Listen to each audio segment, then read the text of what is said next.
1.5 वर्षांपूर्वी कतरमध्ये झालेला football world cup आठवतोय का?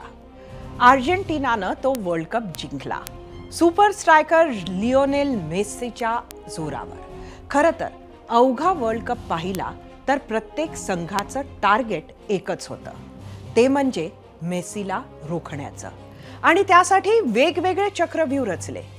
तसंच काहीसं आज देवेंद्र फडणवीसांसोबत होतंय. त्याला कारण आहे आपल्या येणाऱ्या निवडणुका. राज्यात असो की देशात, कोणत्याही निवडणुका लागल्या की सगळेच राजकीय पक्ष निवडणुकीचं मैदान मारण्यासाठी प्रचाराच्या रणनीतीला लागतात. त्याच रणनीतीचा भाग म्हणून विरोधी पक्षातील सर्वोच्च नेता, सर्वात प्रभावी नेतृत्वाला टार्गेट केलं जातं. आता ही लढत इतकी अतितटीची झाली आहे की ती फक्त महायुती विरुद्ध महाआघाडी उरली नाही. भाजपला मतदान करू नका असे जेव्हा मनोज जरांगे सांगतील किंवा म्हणतात, तेव्हा मतदान कोणाला करा हा इशारा साफ आहे. आणि तो इशारा महत्त्वाचा ठरतो, कारण जरांगेंचा मराठा समाजात मोठा प्रभाव आहे.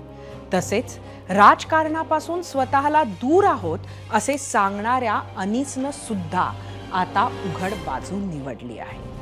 आर्ट ऑफ वॉर या 5 शतकांहून जुन्या अशा चायनीज युद्धकलेच्या ग्रंथातील एक ओळ सांगते, if you know yourself but not the enemy, for every victory gained you will also सफर अ डिफीट. म्हणजेच जर तुम्ही स्वतःला ओळखत असाल पण शत्रू अदृश्य असेल किंवा त्याला ओळखत नसाल, तर अशा वेळी मिळवलेल्या प्रत्येक विजयासाठी तुम्हाला पराभवाचाही सामना करावा लागेल. देवेंद्र फडणवीसांचं सुदैव म्हणावं की त्यांना त्यांचे राजकीय शत्रू हळूहळू स्पष्टपणे दिसू लागलेत. जे इतके दिवस उघडपणे मैदानात नव्हते तेही आता समोर येऊ लागलेत. आधीच लोकसभेत सर्व विरोधी पक्षांच्या एकीमुळे भाजपाच्या आजूबाजूला तयार झालेला चक्रव्यूह महाराष्ट्रात अजूनच घट्ट होताना दिसतोय. त्यामुळे आता हा चक्रव्यूह देवेंद्र फडणवीस भेदू शकतील का? आणि भेदला तर परत त्यातून यशस्वी बाहेर पडून सरकार स्थापन करतील का? हे 3 महिन्यातच कळेल.